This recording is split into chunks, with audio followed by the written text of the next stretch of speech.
All right, we are back. Welcome back to the new Wabu Order Podcast. I go by the name of Wabu. Today I got somebody special with me. It's the first time I had a Muslim on the podcast, which is always a great thing. No doubt about it. But not only that, he's into a couple of things, and he's going to explain it, what he's into. The brother has a story. He's going to explain his story and everything. My man, my brother, PJ, a.k.a. Abdul Malik. Yeah, alhamdulillah. I basically give you an official greeting, when I say, and alhamdulillah, nahmaduhu wa nasta'inuhu wa nastaghfiruhu wa na'udhu billahi min shururi anfusina wa min sayyiati a'malina wa man yahdihillahu fala mudilla lahu wa man yudlil fala hadiya lahu. أشهد أن لا إله إلا الله وحده لا شريك له وأشهد أن محمدا عبده ورسوله رب اشرح لي صدري ويسر لي أمري واحلل عقدة من لساني يفقهوا قولي. So a quick translation, right, for the viewers is that indeed all praise belongs to Allah for this opportunity to speak. We seek assistance, we beg Him for forgiveness. We seek refuge in Allah from the evil of our souls and the wickedness found in our deeds, knowing that whoever the Creator guides, nobody can lead them astray. And whomever he leaves to go astray, then nobody can guide him aright. I bear witness that nothing is worshipped in truth except the Creator alone without any partners. And I bear witness that Muhammad is his servant and messenger. And then I said a quick supplication saying, "O my Lord, open for me my chest and remove this knot from my tongue and make my task easy for me so that the people understand my speech." So I appreciate the invitation, right? Yeah, my name is Wabu Abdul Maalik. Everybody from back in the day knows me as PJ, right? I mean, from high school and balling and things of this nature. But it's a pleasure to be here. Definitely. It's a pleasure to have you on here. When I reached out to you a while ago, not when you first came home, because I wanted to give you some space. Yeah. But because I've been following your story. Your sister kept your story alive. Yeah, no at all costs. Shout out to your sister, big Melissa. shout out, yeah.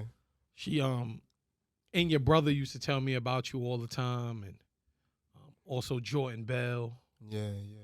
Shout outs to Jordan. He was supposed to be here today. I don't know what happened to him. Okay, yeah. That's but my we main ain't really man want too. not. Yeah, we ain't really want him in here. He be messing the messing the vibe up in here. Yeah, no question. But they definitely was keeping your name alive. Yeah. I mean, now, why did they keep your name alive? I mean, the reason why they kept my name alive because I was gone for over 2 decades, 21 years, man, I spent in prison, behind something that I got into and fell into in my youth, and that's a big part of my motivation today is really like, man, trying to find a way to get my hands and get a handle on the youth and give them a warning, you know what I mean? Because a lot of times there aren't sufficient warnings out here, you know what I mean? You might pull a youth to the side and say, man, I mean, stop doing this and stop doing that. But if you're not giving them what we call the tahlil, the wisdom behind it, like why? Why should you not do this? Yeah. Why should you stay away from this? Why should you avoid that?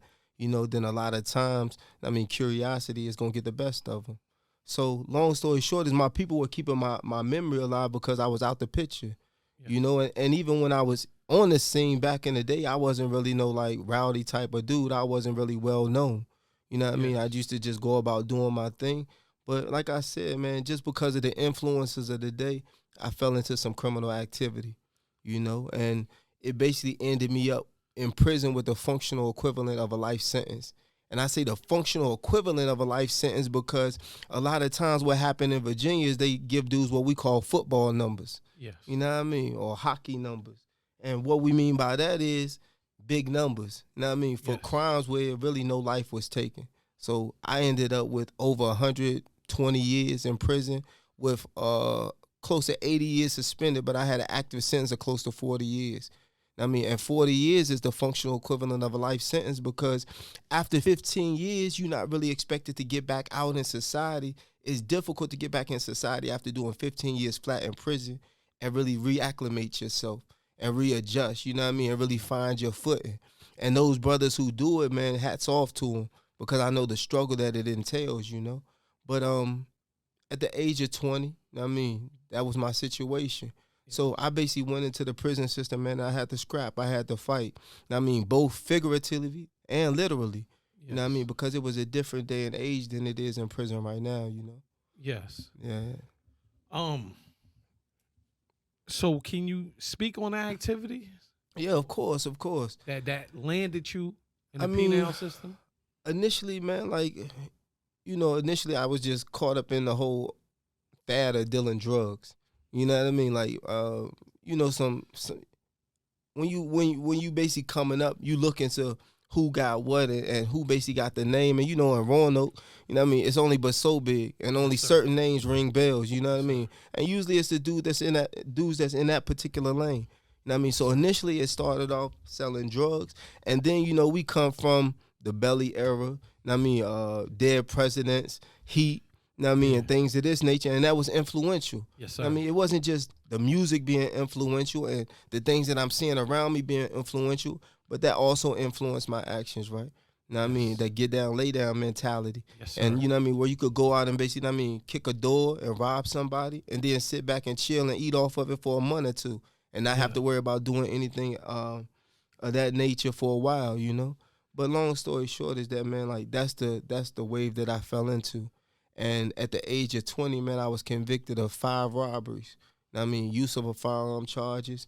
And I had like 20 years in firearm charges, and like my lawyer basically worked it out where I had like 20 years active and some change really in robbery and abduction cases. You know what I mean? So that was my situation. You know what I mean? It was like basically like 7 days, 5 robberies, and I ended up in prison with the functional equivalency of a life sentence. One of my co-defendants, he came home after doing like roughly 15 years. And another one of my co-defendants, he's still locked up. The brother Mujahid, you know what I mean, a.k.a. Damian Hibbler. You know what I mean? Shout out to him because we basically in the process of trying to get him home, you know? Yes. Yeah. So how did you come home early? Man, I'll be honest with you, man. I went into prison a functional illiterate, right? And that's what I say the public system makes a lot of us, the public school system, right? It makes us into functional illiterates, meaning you can read and write, but you can't really comprehend. You see what I'm saying? Like, you don't really get an in-depth knowledge of, man, like, what it really means to comprehend the things that you read. And then on top of that, it's a legal maxim called ignorance of the law is no excuse. So they pass all of these laws year in and year out, and the fact that you ignorant of them ain't an excuse for you not to follow them, not to abide by them, right? So I went into prison. I had never read a book from cover to cover, and I went all the way through like my second year in college. You know what I mean? So that's the struggle that I had initially, right? And then I basically went into the jail, and, you know, it was nothing else to do but read and basically think about, man, how I'm going to get myself out of this situation that I done got myself into. So start going to the law library. And then I realized, like, man, I don't know what I'm reading. This stuff don't even make sense. You know what I mean? So I read my first book, you know, and that basically began an obsession. It began a hobby. I probably read over a couple thousand books while I was in prison. You know what I mean? And that builds up your vocabulary and it builds up your comprehension and so on and so forth. But long story short is I basically start focusing on the law, right? Because some dudes, they had a release date given to them. You know what I mean? 5 years out, 7 years out, so on and so forth. My situation wasn't like that. I mean, and if I really went into like the nitty gritty of like how I landed in prison, you'll see how I turned a bad situation worse. You know what I mean? Like I made a situation worse than what it was already. You know what I mean? Because what led to the robberies was I caught a dope case for one of my friends. You know what I mean? And I basically end up eating the case for him. But when I go to my preliminary, the people come to me with a plea bargain telling me, man, listen, we're going to give you 5 years in prison. You know what I mean? Like, this is my first dope case. You know what I mean? 5 years in prison. I'm like, dang, man, I got a girl right here. I got a newborn baby. Like, man, that joint going to end me. That's going to finish me. You know what I mean? I end up turning 5 years to 40 years, and guess what I end up getting on the drug case once it was all said and done? What? 4 months. You feel so me? But that's the game they played to you. Of course. Say you was gonna. I know situations with they always throw the highest number. Of course, but like, you don't. When I caught my situation, they told me 90 years. I'm like, yo, stop playing with me. Yeah, that ain't happening. Like, you know what I mean? Or my first charge, that ain't happening. No question. Like, y'all tripping. But that's the scare tactic. And like what you said, not being privy. Yeah, privy. Did I say that? I know right? you. I know where you at. To the law, you don't know. Exactly. So you like, you see a lot of guys, they start folding. Man, I panicked. I ain't gonna front. I ain't fold out panic. When you heard them numbers. So you like, I'm You never. I'm saying?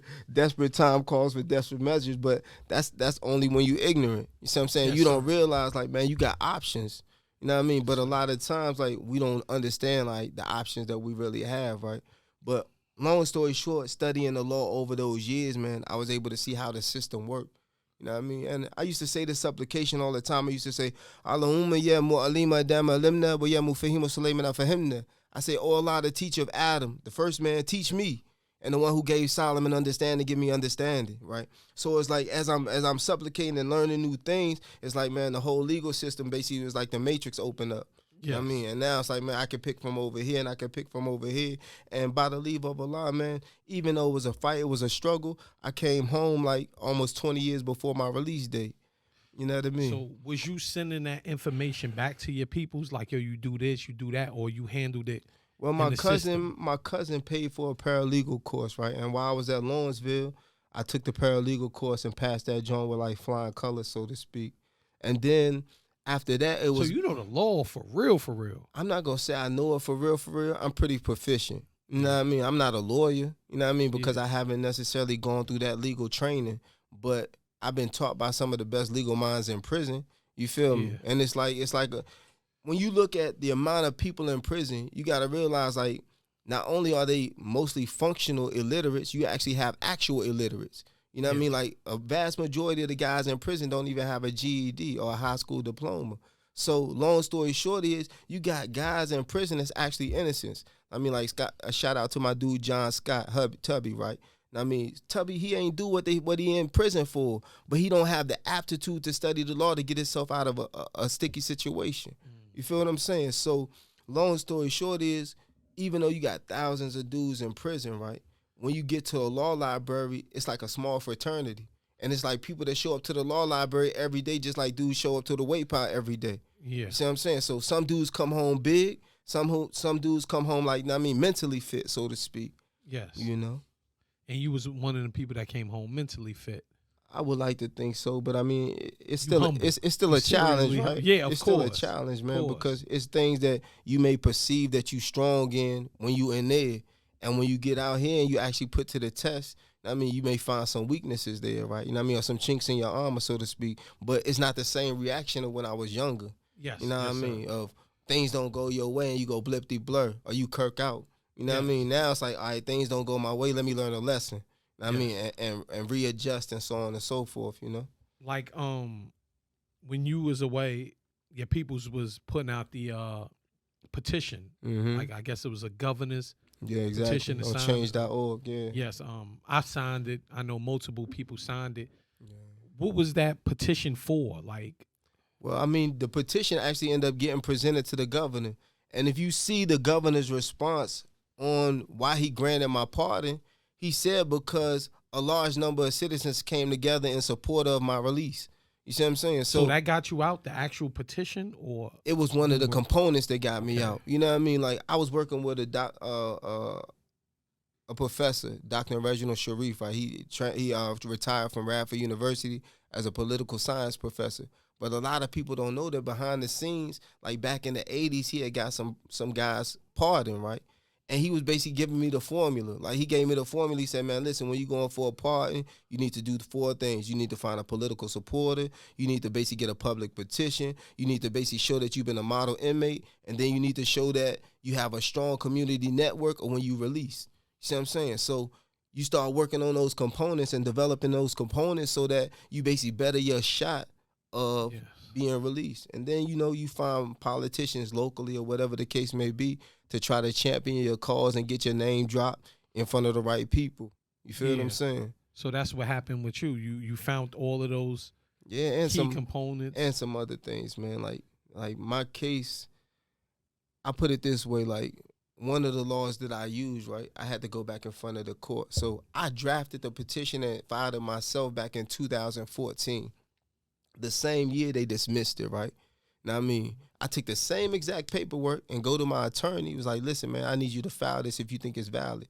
He read over it because I didn't already did the homework for him. He read over it. He have his secretary to basically draft it up. He signed it and filed it, and we start going to court.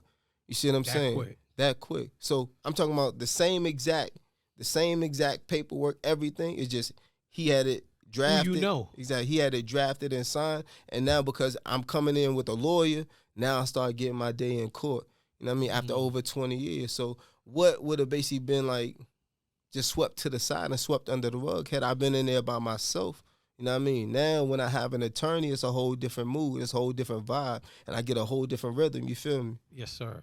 So you saying your co-defendants, right? Earlier, Yeah. you had 3 co-defendants. Two. Right? 2? Well, I mean, my little brother was involved, but he wasn't involved, right? He just got caught up in the mix. Yes. You know what I mean? And I apologize for that because that's one of the things I had to live with, you know? And that's one of the things, like, man, like, when you out there doing wrong, and I was sneaky with my wrong, right? I was real sneaky with my wrong. And I mean, I'm still big on that today. Like, even if I'm doing something that's not right, you will never know it because I'm going to keep it a secret. You know what I mean? I'm not big into publicizing like when I'm not doing things the right way. Yes, and I was sir. the same back then, you know? And it's a good way to be, but it can also be detrimental. You see what I'm saying? Because my little brother, he ain't really know what I was into. And it basically ended up getting him swept up in the mix. But alhamdulillah, they seen that he wasn't involved in it, and he ended up being released, right?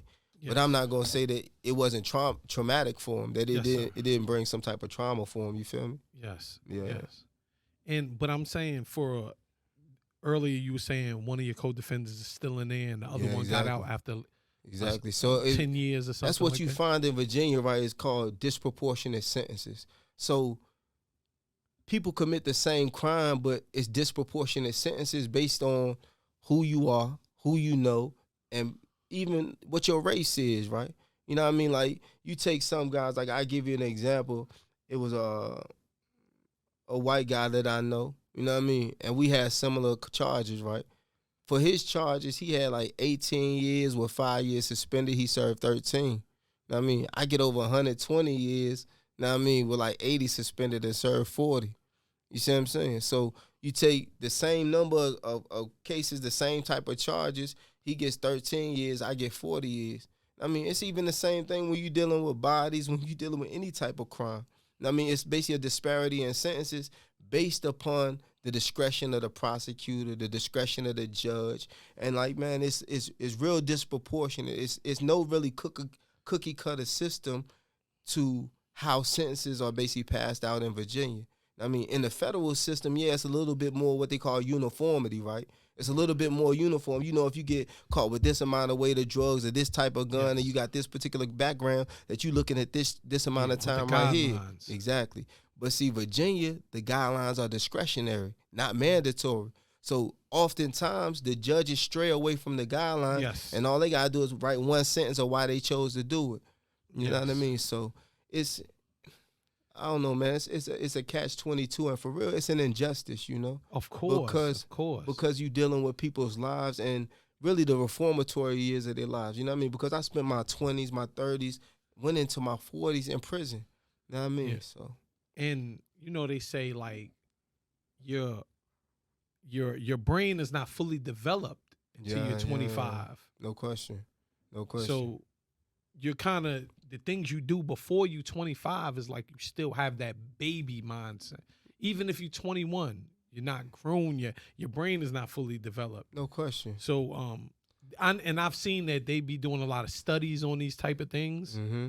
But unfortunately for our skin color, that doesn't work. No question. Those studies. Now, it works on other races. Well, I mean, I beg to differ in that sense. I got a brother, right? You can check him out on YouTube. Instagram's name Azim Majid, right? Azzeem Majid.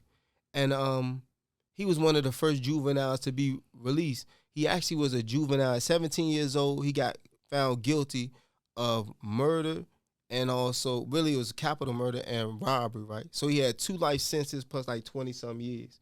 You know what I mean? And when the Miller versus Alabama case came out and Jackson versus Florida came out, I mean, he benefited from that, right? Whereas others in Virginia who basically fell under the same criteria didn't benefit just because of how his lawyers couched the legal argument, right? So he was released September. He got released September like 11th, 2020, I think it is, and I came home January 21st, 2021. So he came home like a few months before me.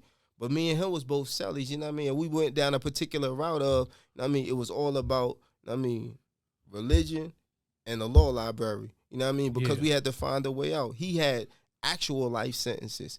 You know what I mean? And now he back out here, you know what I mean, basically doing his work and things of that nature. But point being is that the majority is like you said. I mean, it's exceptions to the rule. Of course, there's always like that. my man Aya, right? Aya been locked up since he was 15 years old.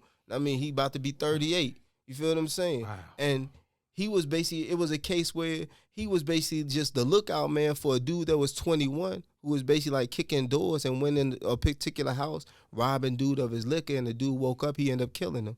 You know what I mean? But he 15 years old, been in prison for the last, I mean, he's never 23, 24 years. He has a possibility under this new juvenile parole law, but they even started turning the juveniles down.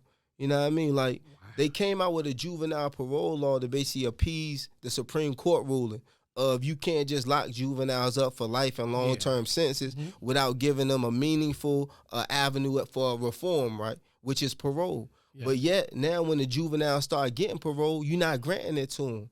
You know what I mean? Even though, like, this brother, man, he ain't had institution. That sounds illegal, though.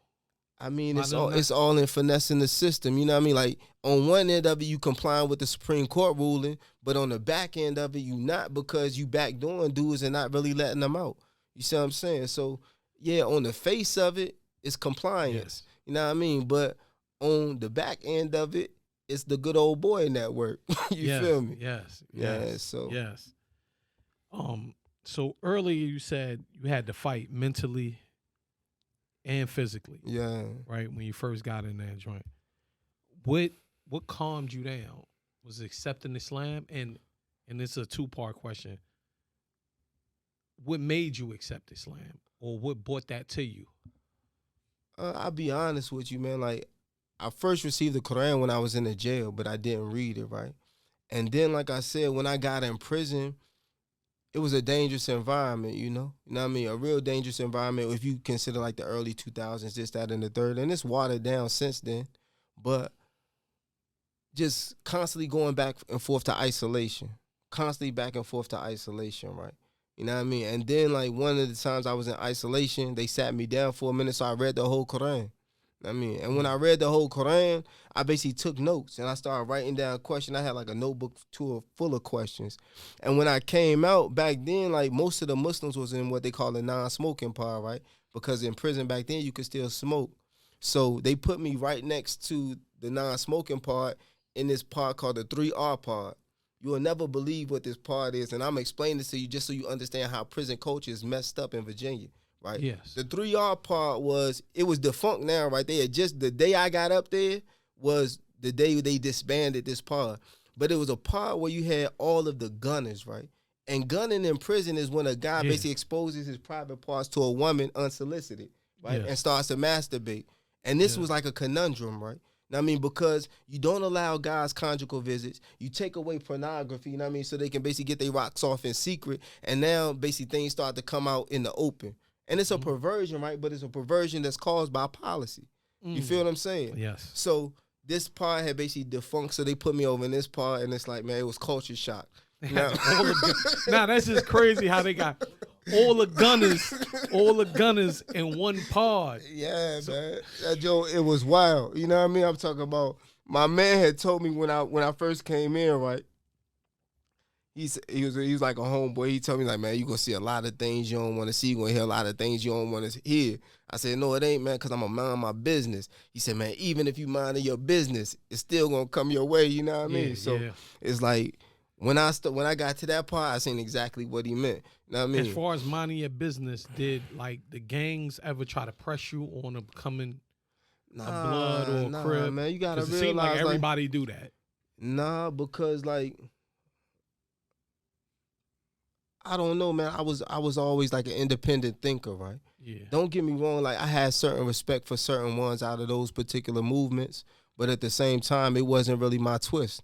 You feel what I'm saying? Like, that wasn't really what I was into. So, like, when I went to the hole and read the Quran, and I came back. They put me right next to the non-smoker part.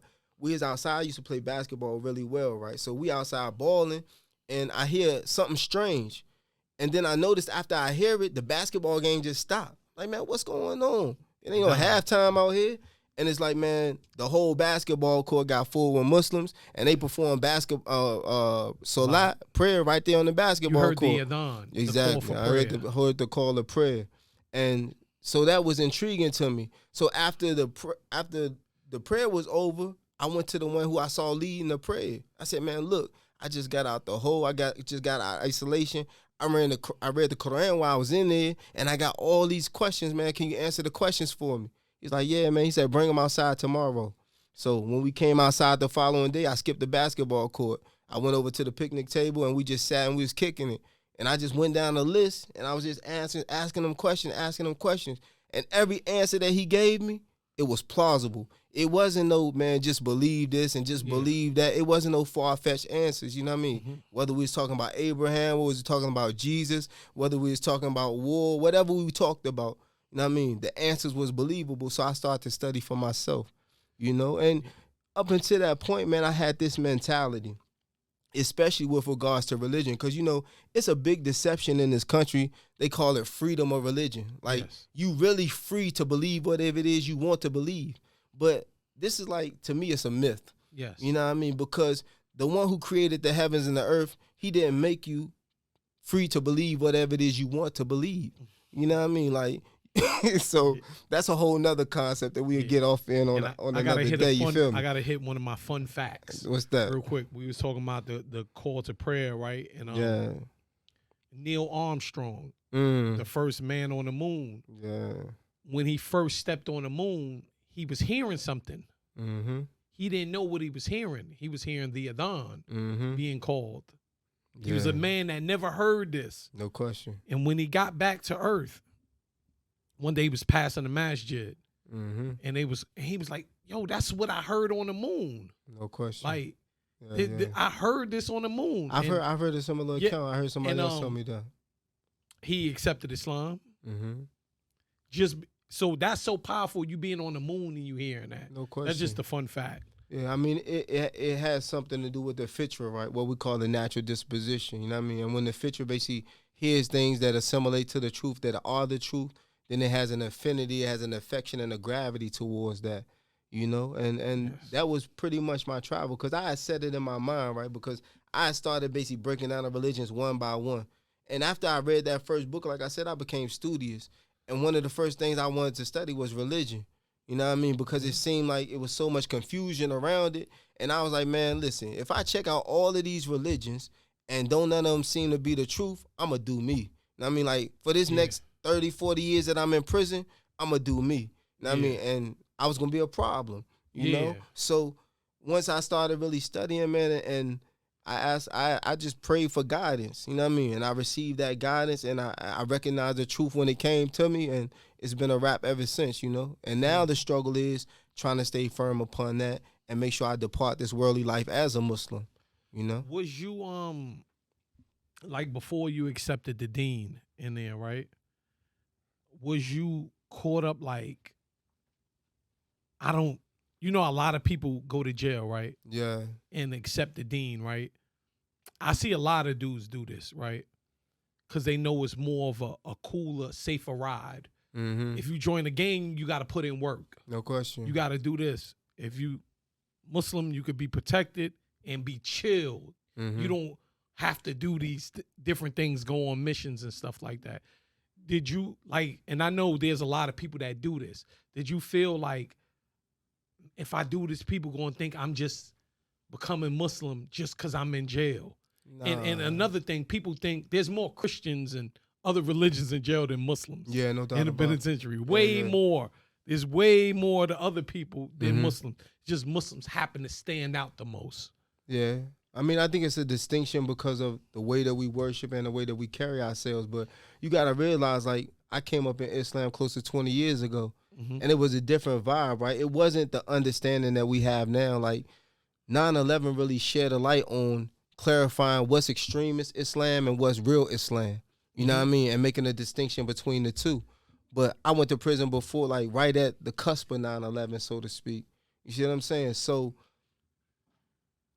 we did a lot of things wrong, man, and we brought a lot of the streets into our practice of Islam. Yes. You see what I'm saying? So in a sense, it's like when I came into prison, and this was totally wrong, right?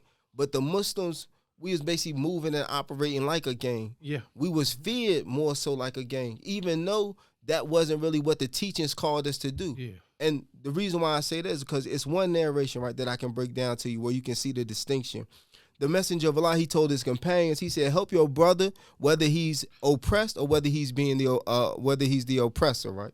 And they said, oh, messenger of Allah, we know how to help him if he's being oppressed, meaning we'll come to his aid, we'll assist him. But how do we help him if he's the oppressor? He said, stop him.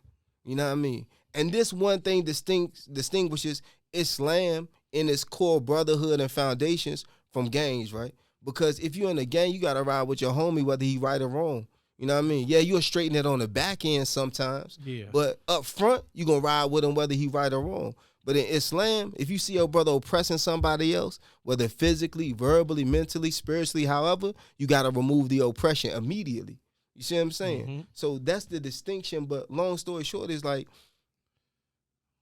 when I came up, you know, I was at a major institution because I had so much time. Yeah. It wasn't a thing of protection. Why? Because brothers would still send you out on a mission to straighten so and such and such who owed the Muslims money.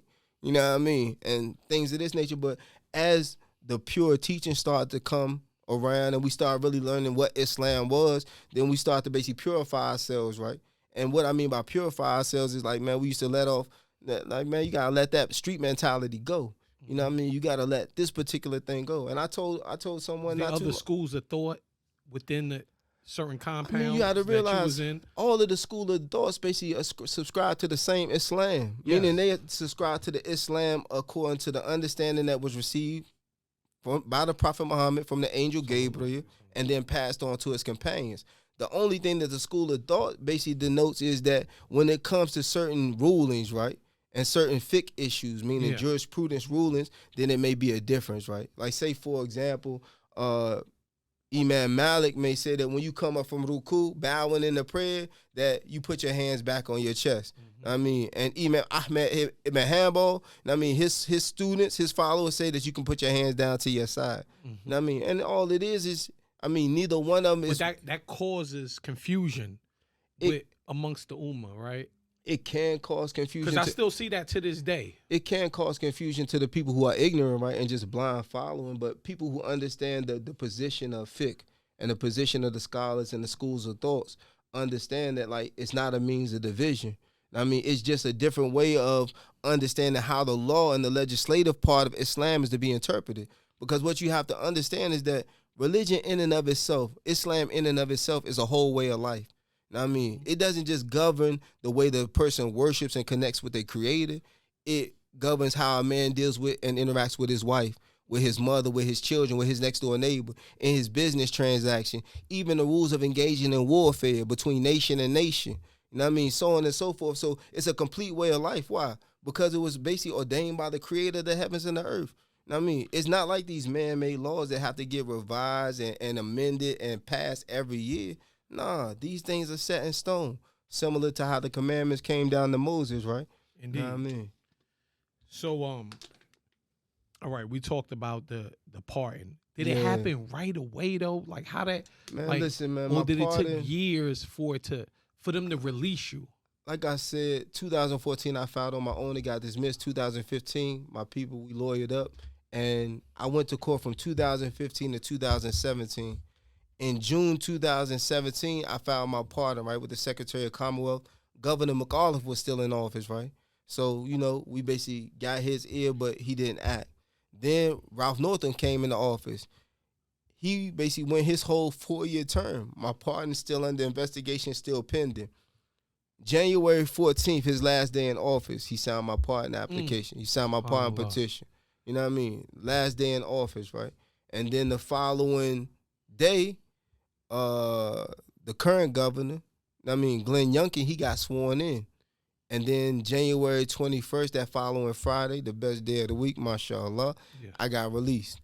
You know, so it was like I'm not gonna say it was a last minute thing. It was the way that allowed the creed to go down. You know what I mean? But it took a lot of patience, man, and it took a lot of fortitude. Did you want to give up in that process? That basically 4 or 5 years process that you're waiting, that is still under investigation. I know you sending in paper like, yo, what's up with my papers? Yeah, like, but you have to understand, man. Like, give up for what? Like, man, do I give up and lay down and do another 20 years in prison, or like, man, like, do I keep my head in the fight? No, I mean, like, mentally, like, yo, what is this, like, after a while, like, I had hope. I could have been home. You know what I mean? Like, man, when you got hope, it's a powerful thing, right? It's a driver for real, man. And, like, the hope for me was I'm seeing brothers like my man King Paul Taylor. You can check him out on YouTube, right? I mean, under Taylor Paul. Big shout out. But I seen him. He had 2 life sentences, and he was one of my mentors coming through, like my big brother, right? And kept me out of a lot of sticky situations. But I seen him, life sentences. He ended up getting parole when people ain't never think he was going to get out of prison. And I mean, other brothers, man, that had substantial amount of time, I'm starting seeing them get out of prison. And they reaching back and we talking. You know what I mean? And they telling me, hey, we got this angle, we got this going on, da-da-da-da-da. So it's like I'm seeing things change, right? And you know, in prison, I don't know if you ever been in the Virginia prison system, but it's like, man, like it was a whole, every year around legislative time when the General Assembly crank up, it's a whole lot of gossip. Man, they gonna do this, man, they gonna do that, man, the laws is changing. People don't really realize how the law goes down in Virginia, right? Because they took away for parole, which basically like you was gonna do a maximum of 65% of your time, but depending on your behavior, you could come up for parole early and get released and basically still have some type of probation or parole period. So they took that away in 95, right? And they brought in this thing called basically truth in sentencing. And ironically, Bill Clinton was the one who spearheaded that, right? With the Anti-Terrorism and Death Penalty Act, a Democrat. You know what I mean? So I don't really hang my hat on the Democrats or even Republicans or politicians, period. But long story short, a Democrat took that back, right? So all around the country, they started having this renaissance in criminal justice called truth in sentencing, tough on crime, da-da-da-da-da. And the whole tough on crime joint was ushered in by the Democrats. But long story short is, in Virginia, they came with the 85% rule, right? No matter what, even if you behaved every day, you did everything that you were supposed to do, you was going to still serve 85% of your sentence. But on the back end of this, what they wasn't telling people is that 9 times out of 10, he was going to end up serving 100% of the sentence. Wow. Now, I mean, if you get in trouble, if you catch disciplinary infractions, you're going to do 100% of your time. And that's so easy. Exactly. It's just so easy to happen. Yeah, you could oversleep one morning and not stand for count, you're going to get an infraction, you know? You know what I mean? And what was that day? What was that feeling that you had when they released you? I mean, it like that feel. What was the first thing that came to mind?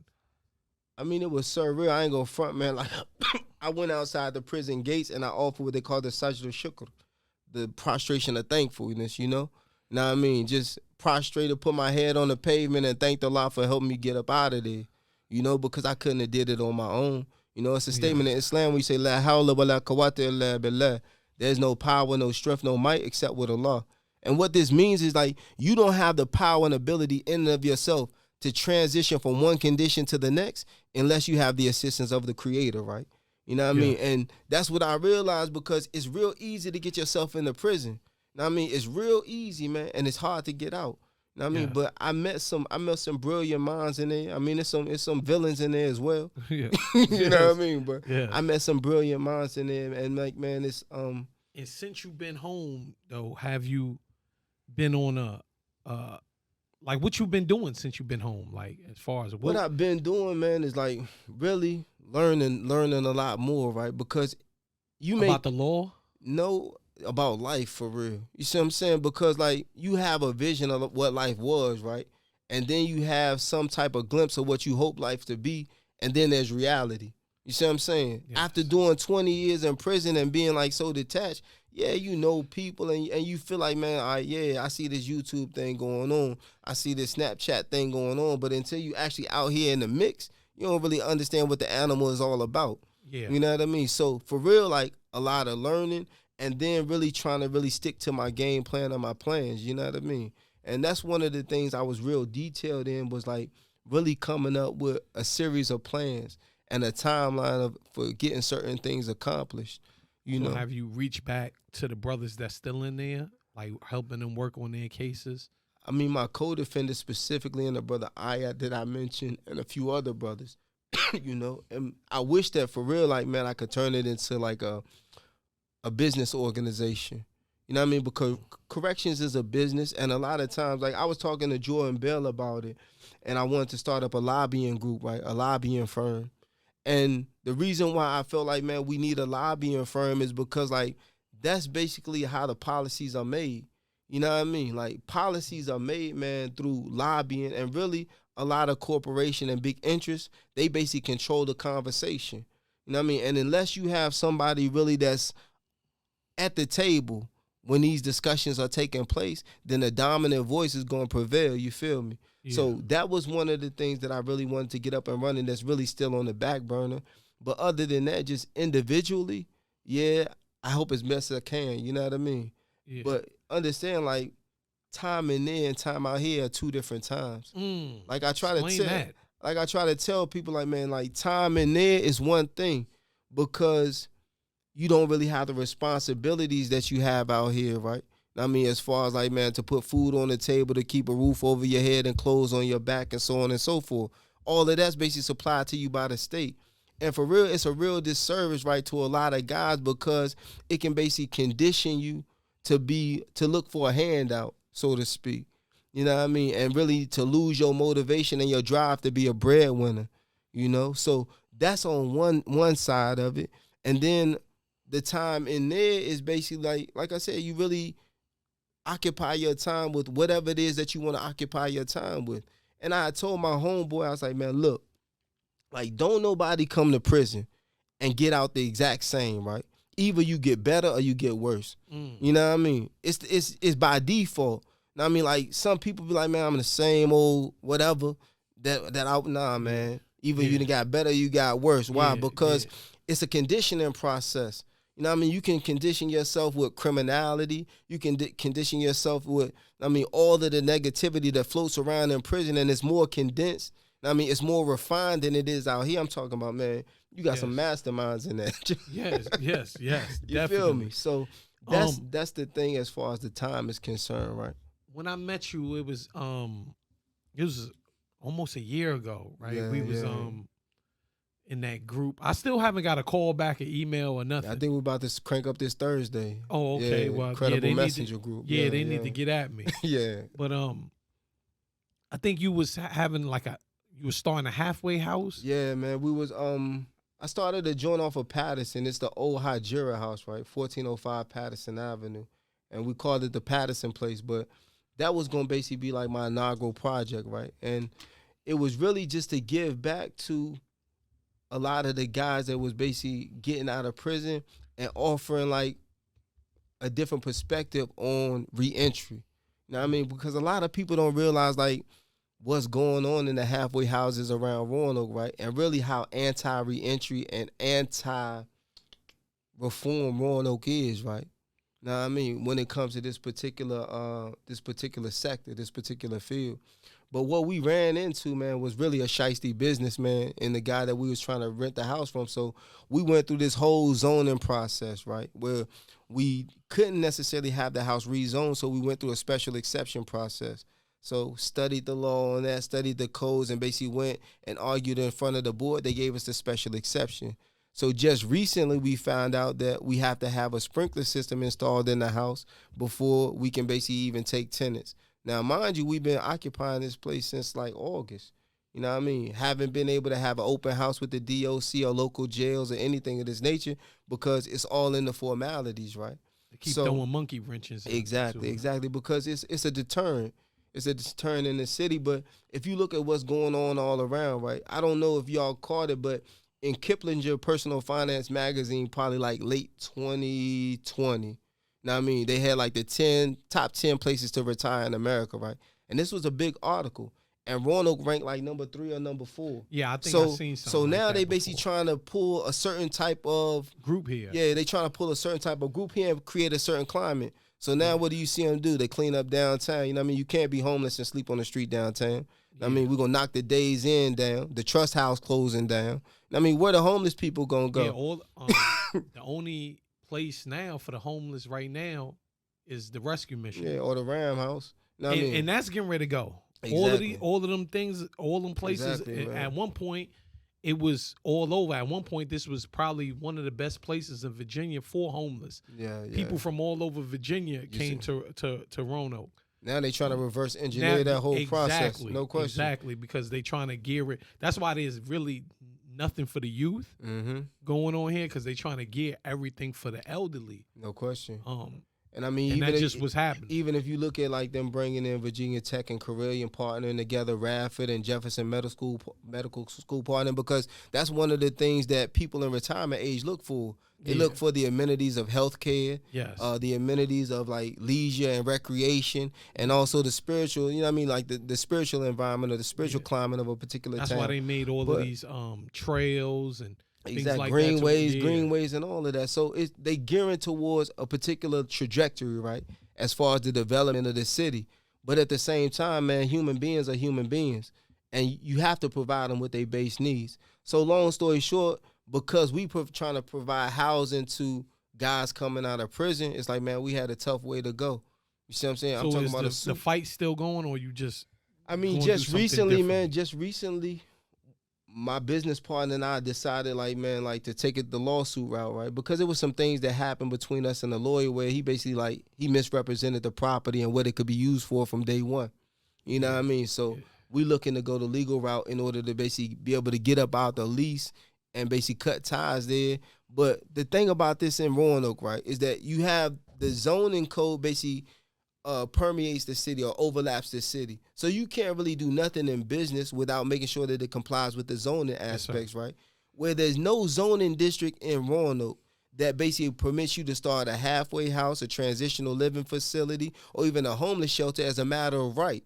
Every time you want to undertake these particular type of ventures, you either have to go through a rezoning process or a special exception process, which is money.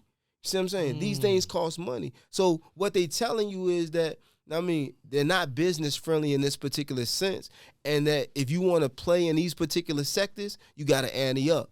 You see what I'm saying? So it's like, man, it gets real deep, right? You know what I mean? On the face of it, because if guys don't have housing, then you basically like, you increase the chances of recidivism. Of course. Of course. And then let me give you this, right, while we on the air, because it's people that's close to me, man, who have suffered from this, right? You have these guys that come in, I don't know if I want to, they the Major brothers, right? They own the Dorcas house, or they run the Dorcas house. But long story short, let me give it to you like this, right? What happens is you get a contract from the DOC for an inmate, and that contract is a 90-day contract, right? And it can extend past 90 days, but 90 days is the general amount of the contract. So guys coming home from prison basically looking for a halfway house in this region, they thinking, man, I got 90 days to get on my feet. Yeah. Fair. Know what I mean? Fair. 3 months to get on your feet. Yeah. So what the Dorcas house have figured out is like, look, all we got to do is keep them up to the 45-day mark, and we're going to get paid as if we had kept them for 90 days, because we're going to get paid for basically fulfilling at least half of the contract under their contract. You know what I mean? So what they doing is they get guys in here under the guise of 90 days. After 45 days, they put them in some violation of some crazy house rule, right? And send them back to their home jurisdiction so they can bring guys back in order to fill the bed space. You follow what I'm saying? So you getting paid as if you fulfilling the whole contract. Yeah. Your whole mind state is like, this guy's only staying here for 45 days, and then you're going to kick him out. You know what I mean? When they kick him out, they have to go back to the penitentiary? They have to go back to their home jurisdiction. Some of them, I mean, if the home jurisdiction won't accept them, then yeah, you're going to get a violation. You know what I mean? But my whole point is like, man, it's game in the system. You know what I mean? And I had a brother that was close to me, right? They claimed that he basically tested, because they do drug tests periodically in the halfway house. So, my bad. Long story short, the brother was working for the city of Roanoke. When the city of Roanoke, he's working for like waste management, right? Yeah. When the city of Roanoke gave him the job, they drug tested him, tested negative. The halfway house tested him, he tested negative. The PO came in and tested him the same day. Same day, 3 different drug tests. On the last one, the one given to him by the PO, it said he came back and he tested positive for amphetamines, right? Amphetamines is antihistamines or something like that. It's like in cold medicine. Yeah. You know what I mean? Yeah. So we was like, man, hold up. This man took 3 drug tests on the same day. Only yours came back positive. So we went out there and basically went down to Patriot on Peters Creek and we paid for a private drug test. I mean, like $80 out the pocket. Yeah. That joint came back negative. You know, they basically still sent him back to his home jurisdiction. You see what I'm saying? Wow, it's a nasty game and it's all about money. Brother, I truly, truly, truly am grateful that you came here. Yeah, no question. Telling your story, shedding light on things. I definitely need you to come back. Yeah. We can have more information on these particular things that you was talking about. Please let the people know where they can find you at, how they can get in touch with you. Well, I'll be honest with you, man. I'm not on social media, right? That's not my twist. I mean, if you need me, you know what I mean, to mentor the youth or things of that nature, you can get me at 540-581-4043. I mean, I put my number out there for the people who are concerned and really interested in this particular line, you know. But that's it. I appreciate the invitation. Oh, thank you, brother. Thank you, brother. And remember where y'all heard it first, New Wabu Order Podcast. Remember, the fight is fixed. If you speak well, you eat well. Let's grow.